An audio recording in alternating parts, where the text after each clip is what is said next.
Bapak Ibu hamba-hamba Allah, tadi yang disampaikan kepada saya temanya di flyer adalah ulama su, ya, dan baru saja disampaikan bahwa tema kita akhir zaman.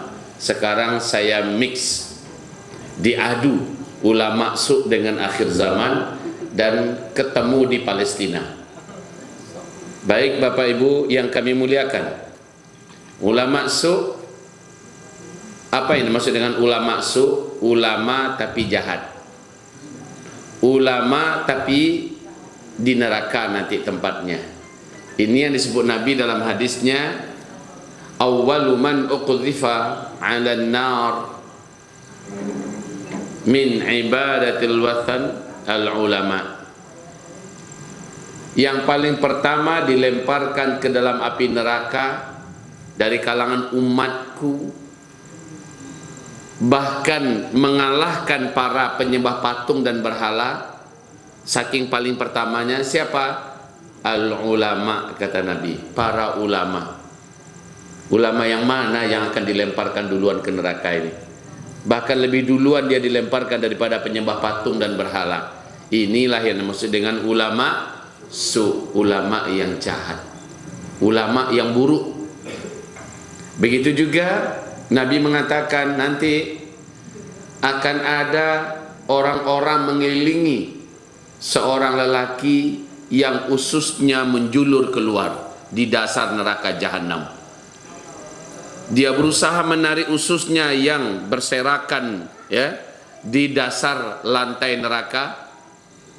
Dia berusaha memasukkannya dalam keadaan kesakitan, tapi usus ini lagi-lagi seperti nasi yang sedang dimasak, membludak, ya, melimpah, keluar lagi dan keluar lagi, sementara kakinya dirantai dan dia tidak bisa melepaskan diri. Orang-orang sekitarnya berkata, bukankah engkau ulama? Bukankah engkau dulu yang mengajarkan kepada kami kebaikan? Kenapa engkau lebih parah lagi daripada kami di neraka ini? Kenapa engkau berada di neraka? Apa jawaban ulama ini? Iya, betul. Kaji hanya untuk orang, tapi tidak berlaku bagi diri saya. Bapak, Ibu, hamba-hamba Allah yang kami muliakan, kita menyinggung sedikit saja, lalu kita masuk tentang kajian akhir zaman. Nabi bersabda, umatku nanti terpecah menjadi 73 golongan. 72-nya masuk neraka, satu cuma yang selamat dan mereka adalah ahli surga. Wahai Bapak Ibu, 73 golongan. Kalau setiap golongan punya 10 orang ulama dari golongan itu, maka 72 dalam neraka kali 10 dah berapa? 720 ulama masuk neraka. Nah, satu yang selamat, ulamanya 10. Ya, coba ditanding 720 ditandingkan dengan 10 banyakan yang mana? Banyaklah ulama yang sesat. Berarti di akhir zaman lebih banyak ulama yang su, lebih banyak ulama yang sesat. Dan ini nggak bisa dipungkiri Bapak Ibu. Maka orang-orang yang macam mana yang sebenarnya layak dikatakan ulama su? Saya tidak mau menghibah dari mimbar dakwah ini. Saya tidak akan menyebutkan nama orang, tetapi akan menyebutkan karakter, sifat, agar dengan itu kita tahu dan berhati-hati siapa yang tidak pantas untuk kita duduk mendengarkan ilmu darinya dan siapa yang pantas kita dengarkan ilmu darinya. Wahai hamba-hamba Allah yang kami muliakan, mengingat kelompok Nabi yang lurus itu cuma satu, lalu 72-nya sesat. Sahabat bertanya, yang mana yang lurus dan selamat itu ya Rasulullah? Nabi singkat saja menjawab, asal orang itu atau tokohnya atau kelompoknya berpegang erat di atas apa yang diriku dan para sahabatku hari ini berpegang erat, itu Al-Quran dan Sun. Selama mereka berpegang erat dengan Al-Quran dan Sunnah, apapun nama kelompoknya, itulah dia satu kelompok yang selamat itu. Da'i dan ulama, kalau yang lari lisannya, yang diamalkannya tidak keluar dari Al-Quran dan Sunnah, Al-Quran dan Sunnah, Al-Quran dan Sunnah, amalan 20 ulama masuk neraka. Nah, satu yang selamat, ulamanya 10. Ya, coba ditanding 720 ditandingkan dengan 10 banyakan yang mana? Banyaklah ulama yang sesat. Berarti di akhir zaman lebih banyak ulama yang lebih banyak ulama yang sesat. Dan ini nggak bisa dipungkiri Bapak Ibu.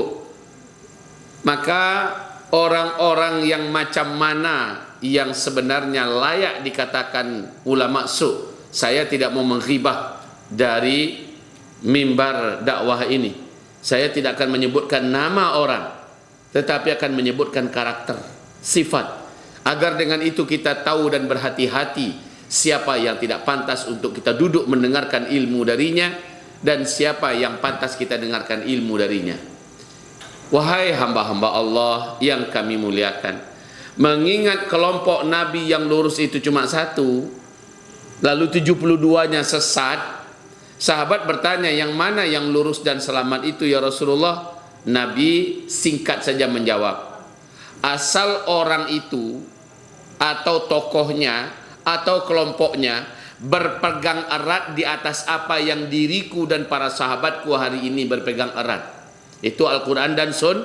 Selama mereka berpegang erat dengan Al-Quran dan Sunnah, apapun nama kelompoknya, itulah dia satu kelompok yang selamat itu. Da'i dan ulama, kalau yang lari lisannya, yang diamalkannya tidak keluar dari Al-Quran dan Sunnah, Al-Quran dan Sunnah, Al-Quran dan Sunnah, amalan para sahabat, atau masuk dalam pembahasan 4 mazhab, pilihlah yang mana saja, maka mereka ini masuk dalam Ahlus Sunnah wal Jamaah. Begitu.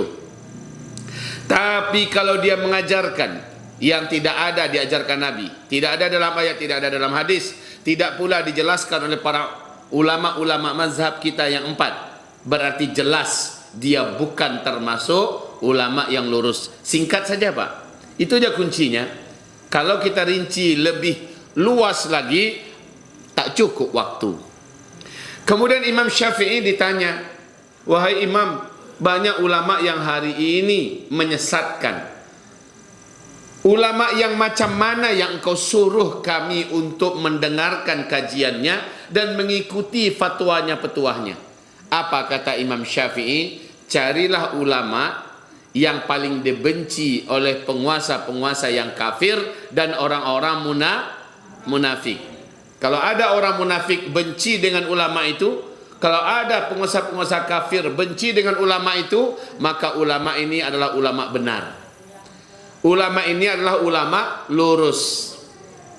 Di hadis yang lain, Nabi SAW bersabda, di akhir zaman akan banyak da'i-da'i yang menyeru di depan gerbang-gerbang neraka jahanam. Pernah Bapak Ibu dengar hadis ini? Di akhir zaman akan banyak bermunculan da'i-da'i, ustad-ustad, kiai-kiai, habib-habib, ya, buya-buya yang menyeru di depan gerbang neraka jahanam. Siapa yang mendengarkan seruannya, percaya dengan perkataannya, orang-orang ini akan didorongnya masuk ke dalam neraka jahanam. Hamba-hamba Allah yang kami muliakan, siapa mereka? Saya ringkas saja.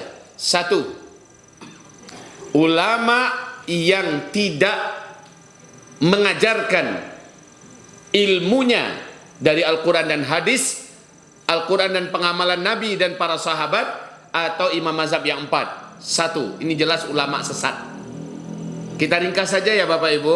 2. Ulama yang tawaf di sekitar pintu-pintu pemerintahan. Ulama penjilat kepada para penguasa. Mereka yang datang, bukan mereka yang didatangi.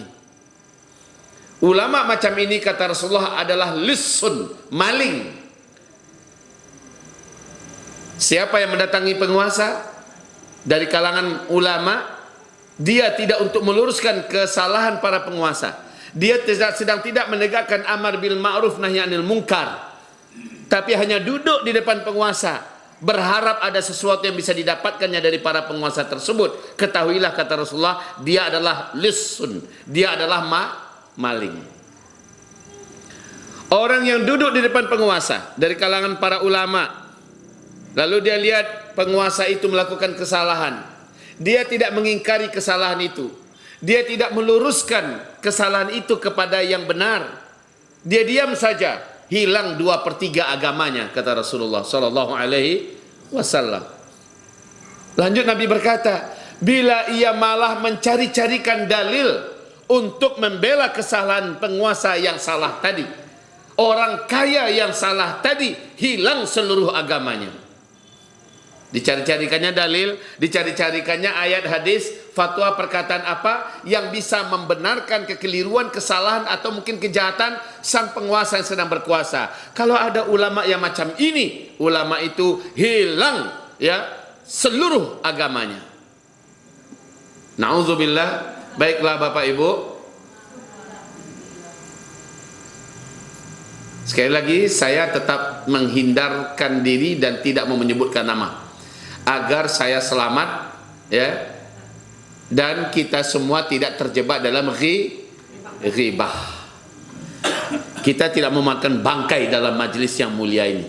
Kita hanya menyebutkan sifat, karakter ya. Silakan Bapak Ibu cerdas untuk menyikapi.